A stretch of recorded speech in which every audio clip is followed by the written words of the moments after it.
बहुत ज़रूरी है जानना परमेश्वर का उद्देश्य क्या था आपको बनाने के लिए, क्यों परमेश्वर ने आपको बनाया। क्योंकि अगर आप इस बात को नहीं जानेंगे आप वैसा फंक्शन नहीं कर पाएंगे जैसे परमेश्वर चाहता है कि आप फंक्शन करें।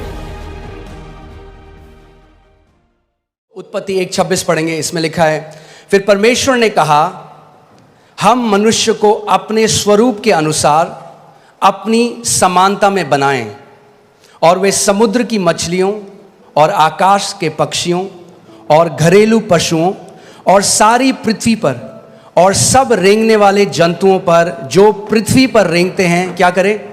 जोर से बोलिए, क्या करें? अधिकार करें। आमीन। जब परमेश्वर ने मनुष्य को बनाया सबसे पहले, तो अब परमेश्वर अपनी इंटेंशन को या अपने उद्देश्य को बोल रहा है कि मैं क्यों मनुष्य को बना रहा हूं। वो कह रहा है, और यहां पे जो परमेश्वर है वो प्लूरल है, यहां पे हम देखते हैं वो त्रिएक परमेश्वर, पिता, पुत्र और पवित्र आत्मा। यहां पर वो कह रहे हैं कि हम मनुष्य को, आओ हम, लेट अस, इंग्लिश बाइबल कहती है अस, यानी एक नहीं, अस, हम। यहां बाइबल में मैं नहीं लिखा, क्या लिखा है? हम। परमेश्वर कह रहा है हम, यानी पिता, पुत्र, पवित्र आत्मा कह रहे हैं कि हम मनुष्य को क्या करेंगे? अपने स्वरूप में और अपनी समानता में बनाएंगे। सो यू विल सी, आप देखेंगे कि यह पहली जगह है जहां पे परमेश्वर अपना उद्देश्य बता रहा है मानव जाति के लिए। और जब आप इसको समझेंगे तो आप जानेंगे कि क्यों परमेश्वर ने आपको रचा है और आपका उद्देश्य इस पृथ्वी में क्या है। आमीन। वो कह रहा है मैं उनको अपनी समानता में बनाऊंगा, अपने अनुसार, अपने स्वरूप में बनाऊंगा, और फिर वो क्या करेंगे? बोलिए, अधिकार रखेंगे। मगर ये अधिकार नॉर्मल अधिकार नहीं है। ये अधिकार इंग्लिश का वर्ड डोमिनियन है, जिसका मतलब है शासन अधिकार, या जिसको बोलते हैं प्रभुत्व। कि वो क्या करेंगे पृथ्वी पे? बोलिए, प्रभुता करेंगे, प्रभुता करेंगे। सो परमेश्वर का इंटेंशन मनुष्य को बनाने का ये था कि मनुष्य जो है वो प्रभुता करेगा। आमीन। सो इस बात को समझिए, परमेश्वर ने आपको जब बनाया, आपके डीएनए में उसने शासन अधिकार डाला है। मैंने आपको पहले ही बताया था, आप एक चम्मच से भी एक कील को कसने की कोशिश कर सकते हैं, मगर चम्मच उसके लिए नहीं बनी थी। आप किसके लिए बनाए गए? प्रभुता करने के लिए। बोलिए, प्रभुता करने के लिए। शैतान नहीं चाहता आप इस बात को जाने, क्योंकि सब रेंगने वालों के ऊपर भी प्रभु ने कहा तुम प्रभुता करोगे। और अदन की वाटिका में क्या आया था? रेंगने वाला आया था, मगर उन्होंने प्रभुता नहीं करी उसके ऊपर। इंग्लिश बाइबल कहती है everything that creepeth upon the face of the earth, जो रेंगने वाला है। आमीन।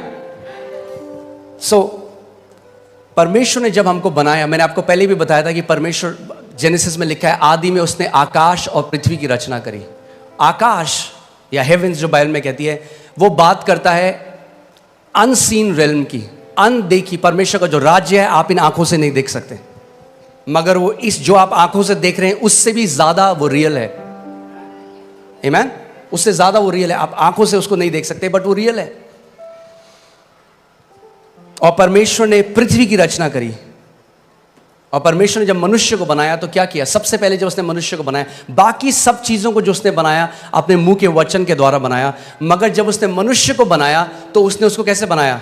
अपने हाथों से उसने मिट्टी ली और एक मिट्टी से उसने हमारे शरीर को बनाया और अपनी आत्मा को मनुष्य के अंदर डाल दिया, जिसको हम इंग्लिश का शब्द ह्यूमन है, जो दो शब्द से मिलकर आता है, ह्यूमस यानी मिट्टी, और मैन जो हिब्रू भाषा में इश जिसका मतलब है आत्मा। तो परमेश्वर ने यह किया कि परमेश्वर ने कहा कि जो मनुष्य मैं बना रहा हूं, जो मिट्टी के अंदर मैं अपनी आत्मा को डाल रहा हूं, उनको मैं अधिकार दे रहा हूं इस पृथ्वी के ऊपर। किसी आत्मा को अधिकार नहीं है पृथ्वी के ऊपर। आप समझ रहे हैं मेरी बात? किसी भी आत्मा को, और परमेश्वर भी स्वयं आत्मा है। सो जब परमेश्वर ने पृथ्वी मनुष्यों को दी तो वो उस चीज से बाहर आ गया। उसने कहा तुम अधिकार रखो। उसने नहीं कहा हम अधिकार रखेंगे, उसने कहा तुम अधिकार रखो। आज लोग बोलते हैं अजी परमेश्वर तो सब चीज जी उसकी मर्जी के बिना तो पत्ता भी नहीं हिलता, सब चीज तो परमेश्वर कंट्रोल कर रहा है। मैं आपसे एक सवाल करता हूं, क्या परमेश्वर आपको कंट्रोल कर रहा है? आप कंट्रोल हुए आज तक परमेश्वर से? और अगर हम परमेश्वर के कंट्रोल में नहीं है तो कैसे हम कह रहे हैं बाकी सब कुछ वो कंट्रोल कर रहा है? जैसे वो आपको कंट्रोल नहीं कर रहा वैसे वो किसी को भी कंट्रोल नहीं कर रहा। अगर परमेश्वर कंट्रोल करना चाहता तो मनुष्य को शासन अधिकार देता ही नहीं। उसने शासन अधिकार इसीलिए दिया, उसने बोला तुम कंट्रोल करो पृथ्वी को, मैं तुम्हें अधिकार दे रहा हूं। आमीन। कहेंगे ये जानना क्यों जरूरी है? ये जानना बहुत जरूरी है। अगर ये आप नहीं जानेंगे, यद्यपि आप पुत्र हैं, एक दास की तरह जीवन को जिएंगे। जो मसीह यीशु ने हमारे लिए मिराज छोड़ी है, जो इतनी महान है, इतनी ग्रेट है, आप कभी उस तक पहुंच नहीं पाएंगे। आमीन। इसीलिए हमें जानना है कि क्यों परमेश्वर ने हमें बनाया, हमारी सृष्टि करी और कैसे हम उस अधिकार में चल सकते हैं। आमीन। सो परमेश्वर ने आदम को बनाया, मगर सबसे पहले हमें देखना है कि आदम को परमेश्वर ने क्या बनाया था। सो लूका 3:38 जब आप पढ़ेंगे उसमें लिखा है इससे ये आया, इससे ये आया, इसने इसको पुत्र को जना, इसने इसको जना, और वह एनोश का, और वह शेत का, यानी एनोश शेत का, और वह आदम का, यानी शेत आदम का, और वह पढ़िए परमेश्वर का पुत्र था। तो आदम कौन था? आदम कौन था? परमेश्वर का पुत्र। परमेश्वर ने सबसे पहले मनुष्य को जब बनाया तो नौकर नहीं बनाया, पुत्र बनाया। और जब पुत्र बनाया तो पुत्र को अधिकार दिया शासन करने का, प्रभुता करने का, डोमिनियन करने का। आमीन। सो पहला आदम क्या था? पुत्र था। मैं चाहता हूं भजन संहिता 8 में चले जाएं। भजन संहिता 8 उसकी मैं 4 अध्याय से पढ़ूंगा, आप इसको ध्यान से सुनिएगा। तो फिर मनुष्य क्या है कि तू उसका स्मरण रखे, और आदमी क्या है कि तू उसकी सुधि ले, क्योंकि तूने उसको परमेश्वर से थोड़ा ही कम बनाया है। किसने बनाया मनुष्य को परमेश्वर से थोड़ा ही कम? परमेश्वर ने। लोग कहते हैं अच्छा तुम क्या समझ रहे हो अपने आप को? परमेश्वर के पुत्र जो उसने हमें बनाया है। अब कोई अगर आपको बोले अच्छा ये उनकी तरह बात कर रहा है, आपके पापा की तरह, कहना हाँ जी वो मेरे पापा हैं। आमीन। मैं इसको दोबारा पढ़ता हूं, ध्यान से सुनिए। तो फिर मनुष्य क्या है कि तू उसका स्मरण रखे, और आदमी क्या है कि तू उसकी सुधि ले, क्योंकि तूने उसको परमेश्वर से थोड़ा ही कम बनाया है। थोड़ा ही कम बनाया है। आमीन। हालेलुया। और महिमा और प्रताप का मुकुट उसके सिर पर रखा है। क्या किया परमेश्वर ने? महिमा और प्रताप का मुकुट मनुष्य के सर पे रखा है। ये था जो परमेश्वर ने हमें बनाया था। मगर देखिए हम कहां से कहां गिर गए। आमीन। कई लोग कहते हैं हम बंदर से आए हैं। अब उनका मुझे नहीं पता, हम तो परमेश्वर से आए हैं। हम जू से नहीं, हम स्वर्ग से आए हैं। आमीन। हालेलुया। अब देखिए उसके बाद परमेश्वर ने क्या किया? तूने उसे अपने हाथों के कार्यों पर क्या दी है? क्या दी है? बाइबल कह रही है, ये मैंने नहीं लिखा, आपकी बाइबल में भी है कि परमेश्वर ने जब मनुष्य को बनाया तो उसको अपने कामों, अपने हाथों के कामों के ऊपर क्या दी है? प्रभुता दी है। परमेश्वर ने दी है। और ये जो शासन अधिकार था ये आदम ने खो दिया जब पाप बगीचे में आया, जब उसने परमेश्वर की आज्ञा को ना माना, जब उसने उस फल को खा लिया।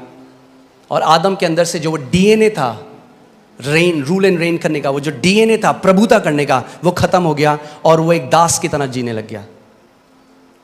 और जब प्रभु यीशु मसीह आया तो जो पुत्र था, ध्यान से सुनिएगा, जो पुत्र था उसने पुत्र का अधिकार खो दिया। सुन रहे हैं आप?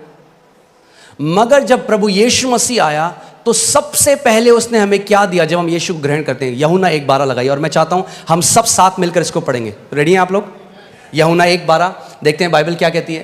परंतु जितनों ने उसे ग्रहण किया उसने उन्हें परमेश्वर की संतान होने का अधिकार वापस दे दिया।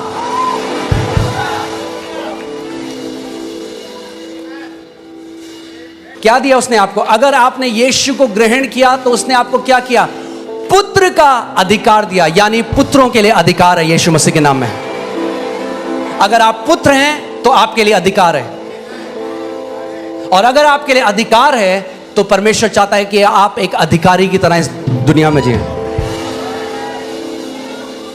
देखो, मैंने तुम्हें सांपों को और बिच्छुओं को रौंदने का, हालेलुया, परमेश्वर ने पूरे चर्च को, अपनी देह को, जो परमेश्वर की संतान है, उनको सांपों और बिच्छुओं को रौंदने का अधिकार दे दिया। मगर अगर आपने उस अधिकार को लिया नहीं तो जिंदगी भर दुष्ट आत्माएं आपको फुटबॉल बना के रखेंगे। तो वेट मत करिए डोमिनियन में बढ़ने का, कि जब तक आपको कोई ऐसी न्यूज़ ना आ जाए कि भाई कोई बहुत भयंकर बीमारी हो गई है। अगर हम जुखाम में प्रभुता नहीं कर पाए, छोटे से सरदर्द में प्रभुता नहीं कर पाए, तो बड़े में भी नहीं कर पाएंगे। छोटे से शुरू करना शुरू करिए। छोटा सा पेट में दर्द होता है, जब भी कोई बीमारी आती है ना, उससे पहले बोलते हैं प्रिलिमिनरी, क्या बोलते हैं, ऐसे कुछ बोलते हैं, सिम्टम या लक्षण आते हैं। पहले आपको पता लग जाता है बुखार आने वाला है, आपके मुझे थोड़ा हरारत हो रही है। वो हरारत है टाइम अधिकार लेने का। वेट मत करो जब 104 हो जाए बुखार होता, बोलो ओ प्रभु तेरे कोड़े खाने से।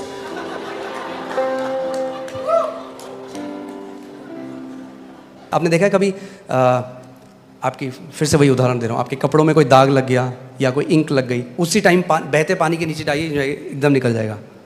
उसको छोड़ दीजिए 2 हफ्ते, अब आप रगड़ें, अब बोले यीशु के नाम में, यीशु के नाम में। अगर जैसे ही लक्षण लगे खड़े हो जाओ, बोलो in the name of Jesus, शैतान मैं तुझे अनुमति नहीं देता मेरे शरीर को छूने की। You will not touch my body in Jesus name, out of my body. आमेन।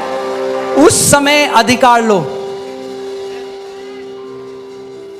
अरे पास्टर ज्यादा कुछ, थोड़ा सा थायराइड है, हाँ ठीक है रख लो, फिर थोड़ा सा खाते रहो दवाइयां पूरे सब। मैं आपको कंडेम नहीं कर रहा हूं, प्लीज मेरा हार्ट समझिए। क्यों रखो थोड़ा सा भाई? मैं बोलूं मैंने आपके लिए बहुत बढ़िया केक बनाया, थोड़ा सा जहर डाला इसमें, थोड़ा सा खा लो। खाओगे आप वो? बोलो थोड़ा सा नहीं चलता। मेरी देह पवित्र आत्मा का मंदिर है और कोई बीमारी इसमें उसको महिमा नहीं देती। आप जानते हैं आदन के बगीचे में एक सांप आया था ईव के पास, आज भी आता है आपके पास, मगर अब प्रभु यीशु मसीह ने आपको सांपों को और बिच्छुओं को रौंदने का अधिकार दिया है। बोलो मेरे पास अधिकार है सांपों और बिच्छुओं को रौंदने का।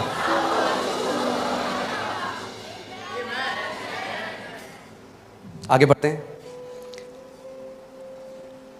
और शत्रु की सारी सामर्थ पर अधिकार दिया है। शत्रु की सारी सामर्थ पर अधिकार दिया है। फिर से बोलता हूं, शत्रु की सारी सामर्थ पर अधिकार दिया है। शत्रु की सारी सामर्थ पर अधिकार दिया है। शत्रु की सारी सामर्थ पर अधिकार दिया है। दूंगा नहीं, दिया है।